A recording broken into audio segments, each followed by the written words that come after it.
Jadi saya pun nak mengambil kesempatan untuk kita sama-sama murajaah bab puasa Ramadan, iaitu pengkhususan tentang adakah batal ataupun sah puasa. Nanti waktu kita murajaah satu demi satu, sekiranya ada yang kita tak faham ataupun yang kita rasa kita nak tanya, jangan malu untuk bertanya. Pada kertas yang telah saya edar, sahabat saya edar tadi, semua ini adalah daripada beberapa rujukan. Pertama sekali Misbahud Duja Ustaz Muhadir Haji Jul, Safinatul Najah Al-Syekh Salim Sumayan Al-Hadrami. Semalam saya jumpa pelajar daripada Yaman. Dia kata dia pergi, dia belajar di sana, dia dah balik ke sini dah. Dia pergi ziarah lah kubur Syekh ni. Kemudian Matla' Al-Badrain Syekh Muhammad Ismail Daud Al-Fadhani. Kemudian Al-Fiqhul Islami wa Adillatuh. Ini kitab yang sangat tebal dan banyak jilid. Ini kitab perbahasan fiqh daripada 4 mazhab. Kalau tuan-tuan baca memang terlalu banyak perbahasan hukum di sana oleh 4 mazhab. Dr. Wahbah Zuhaili. Kemudian fatwa semasa, ada majlis fatwa kebangsaan, dan juga saya rujuk pada kitab Indah Ni Hidup Bersyariat oleh almarhum Ustaz Ismail Kamus. Mari kita tengok satu persatu. Saya tak pasti masa ni cukup. Kita cuba tengoklah, kita tengok macam mana. Cukup ke tak cukup. Saya minggu depan tak ada, minggu depan saya ada kursus. Jadi minggu ni last lah kuliah sebelum Ramadan. Nanti bulan Ramadan nanti kita jumpa.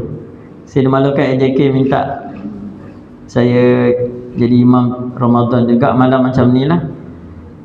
Nanti saya rujuk untuk confirmation semula lah. Okey, kemudian mari kita lihat, iaitu bab berkumur ataupun bab masuk air dalam hidung, namanya istinsyak. Dalam bulan Ramadan pada waktu siang hari, ada orang yang meninggalkan berkumur dan beristinsyak waktu berwuduk, sedangkan itu juga merupakan perkara sunat. Bahkan kan kita tahu bahawa amalan-amalan sunat dalam bulan Ramadan diberi pahala seperti pahala wajib. Besar tu. Janganlah kita meninggalkan kumur dan beristinsyak waktu bulan Ramadan. Cuma apakah kumur dan istinsyak yang membatalkan wuduk? Dengar betul-betul. Ketika kita berkumur, kita kumur sebanyak 3 kali.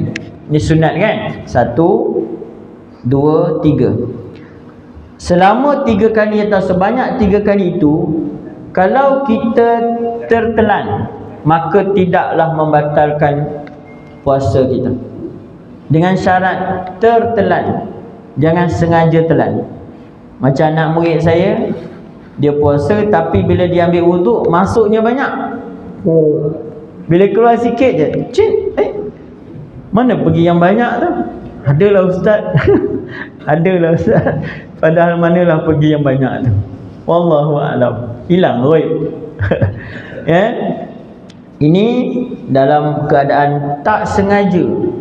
Mana kita kumur 1, tak sengaja tertelan, tak batal. 2, 3. Yang ketiga tu pun tak sengaja, tak batal. Tapi kalau yang keempat, maknanya 1, 2, 3, yang keempat tu kita tak sengaja tertelan, batal. Sebab ianya dikira sebagai berlebihan. Sebab yang sunatnya 3. Bila dah yang keempat, kita tak sengaja tertelan, maka batallah kita punya puasa. Sama macam istinsyak, 3 kali kan? 1, 2. Yang kedua tu tak sengaja termasuk dalam khaysyum, tulang hidung dan ke dalam, maka tak batal lah. Kemudian kedua dan ketiga. Kemudian yang keempat, kalau dia istinsyak dan tak sengaja, termasuk dalam kawasan hidung ni, maka batal puasa dia. Sebab indikator ataupun jumlah yang ditetapkan untuk tak sengaja hanya 3 yang sunat itu. Kalau lebih daripada exceed than 3 tu, maka dikira berlebihan, dia tidak lagi sunat. Kalau tak sengaja, batal puasa.